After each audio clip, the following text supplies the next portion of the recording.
নমস্কার সবাইকে, আশা করি আপনারা সবাই ভালো আছেন। মহুয়ার নতুন আরেকটি ভিডিওতে আপনাদের সবাইকে জানাই অনেক অনেক স্বাগত। এখন ওই 7টা মতো বাজে। সকালবেলা ঘুম থেকে উঠে ঠাকুর দর্শন করে এক রাশ জামা কাপড় নিয়ে চলে এসেছি বাইরে। অনেক জামা কাপড় ছিল, দুদিন ধরে জমা হয়ে রয়েছে, তাই আজকে এগুলো সব কাচবো।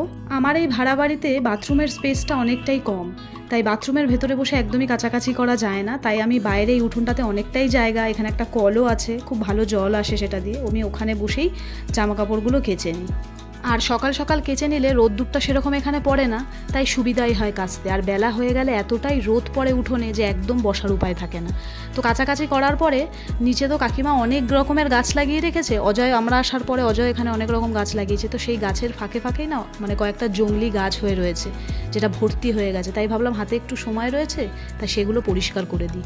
কাকিমাও পরিষ্কার করে, অজয়ও করে, আবার আমার যখন হাতে সময় থাকে আমিও করি। ভাড়া বাড়ি বলে যে পরিষ্কার পরিচ্ছন্ন থাকবো না, এটা তো কখনোই হতে পারে না। না, আমি যেখানে থাকবো সেটাই আমার জায়গা, তো সেটাকেই পরিষ্কার পরিচ্ছন্ন করে থাকতে হয়। তারপরে এখানে উঠোনটা তো একটু ধুয়ে নিচ্ছি, এটা তো প্রত্যেক দিনের কাজ, আমি ধুয়ে পরিষ্কার করে রাখি, ভালো লাগে দেখতে। তারপরে ওই কাঁচা জামা কাপড়গুলো নিয়ে সোজা চলে এলাম ছাদে।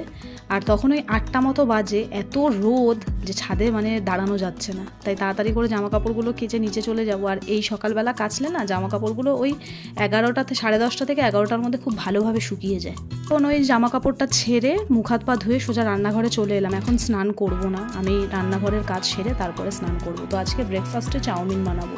চাউমিনটা সেদ্ধ করে নিয়েছি, আর ফ্রিজে একটু ক্যাপসিকাম গাজর ছিল। অজয় এখন বাজারে গেছে, তো আস্তে আস্তে আমার অনেকটাই দেরি হয়ে যাবে, তাই ভাবলাম আমি যা আছে সেটা দিয়ে চাউমিনটা বানিয়ে নিই।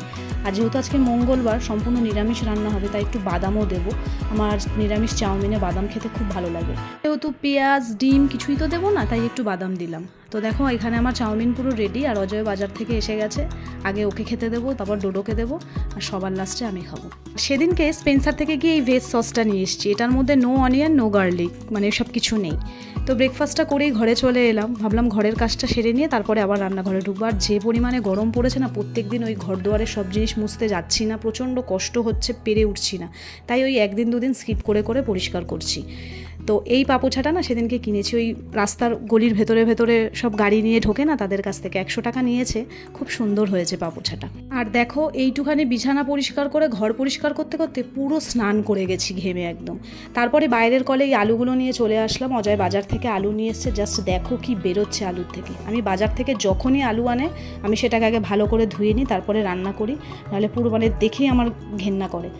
তো আজকে মঙ্গলবার যেহেতু আগেই বললাম, তো নিরামিষ রান্না করব। তো সবার প্রথমে আগে প্রেশার কুকারে ডালটা সেদ্ধ হতে বসিয়ে দিচ্ছি। মটর ডাল আর একটু মুগ ডাল ছিল ঘরে, সেটাও দিয়ে দিয়েছি।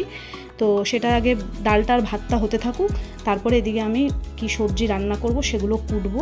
সত্যি কথা বলতে গরমে না কিছু রান্না করতে ইচ্ছা করছে, না খেতে ইচ্ছা করছে, কিছুই যেন করতে ইচ্ছা করছে না। রান্নাঘরে ঢোকার কথা মনে পড়লেই তো মনে কান্না পেয়ে যাচ্ছে, এত গরম, মানে জাস্ট নেওয়া যাচ্ছে না। আর এই যে এইদিকে অজয় এই আমার অবস্থা দেখে আমাকে লেবু জল করে দিয়েছে, বলে তুমি লেবু জল খাও। তো ভালো হয়েছিল, ওকে বলছিলাম আর কি, মানে টকটা একটু কম হয়ে গেছে। যাই হোক, এইটুখানি কথাও যে আমার ভেবেছে, মানে আমাকে করে দিতে না, করে, মিথ্যে কথা বলবো না, কিন্তু ভালো লাগে। বরের থেকে মাঝে মাঝে এরকম স্পেশাল ট্রিটমেন্ট পেতে কিন্তু সবারই ভালো লাগে। তো আমি করবো এই ঝিঙে আলু পোস্ত, ডাল করব, তাই ঝিঙেগুলোকে কেটে নিয়েছি। আর ঝিঙেগুলো এত কচি নিয়ে এসছে, মানে খুব তাড়াতাড়ি করে কাটাও হয়ে যাচ্ছে। আর সবজি ভালো হলে বা তরকারি রান্না যেটা যে জিনিসটা দিয়ে করবে সেগুলো যদি ভালো হয় না, দেখবে রান্না করতেও কিন্তু বেশ মজা লাগে।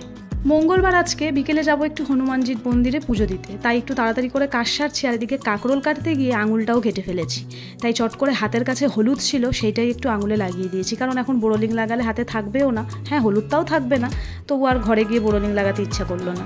আর পোস্তটা বেটে নিচ্ছি আমি। পোস্ত সর্ষে এগুলো শিলেই বাটি, এর আগের ভিডিওতেও বলেছি, কারণ মিক্সিতে এগুলো বাটলে না একদম টেস্ট হয় না। আর দেখো এদিকে আমার রান্নাও হয়ে গেছে।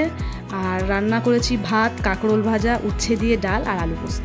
আর বিকেলবেলা চলেও এসেছি মন্দিরে, খুব গরম ছিল, মানে কি বলবো। আর ওই জন্য খাওয়া দাওয়ার এসব কিচ্ছু নিতে পারিনি, দেখাতে পারিনি। তো আজকে বড় মঙ্গলবার বলে কিছু একটা আমি শুনেছি, নাকি মন্দিরে পুজো দেওয়া খুব ভালো। এই মন্দিরটা এখানে নতুন হয়েছে, মানে আমরা এখান থেকে আরেকটু এগিয়ে গেলেই আমার কলেজ। তো তাই দেখছিলাম যে যখন কলেজে পড়তাম তখন কি জায়গাটার অবস্থা ছিল, আর এখন কত ভালো হয়ে গেছে আর কি। তাই একটু ঘুরে ঘুরে দেখছিলাম। পুরো জঙ্গল ছিল জানো তো, যখন আমি কলেজে পড়তাম এই সাইড দিয়ে যেতাম, পুরো জঙ্গল ছিল। আর এখন তো ফ্ল্যাট হয়ে এই মন্দিরটা হয়েছে, পুরো একদম টোটালি আলাদা, চেনাই যায় না এখন। তো ঠাকুরমশাই এসে গেছে, এখন পুজোটা দেবো, তাই অজয়কেও ডাকছিলাম। ডোডোও ছিল আমাদের সাথে। আর তাড়াতাড়ি পুজো করে ডোডো আর অজয় আবার সুইমিং ক্লাসে যাবে, তাই ওদেরকে বলছিলাম যদি আমার দেরি হয় তো তোমরা চলে যেও। তা খুব একটা দেরি হয়নি, একসাথে পুজো দিয়ে বাড়ি আসছি। তো আজকের ভিডিওটা এখানেই শেষ করব, ভালো লাগলে অবশ্যই জানিও।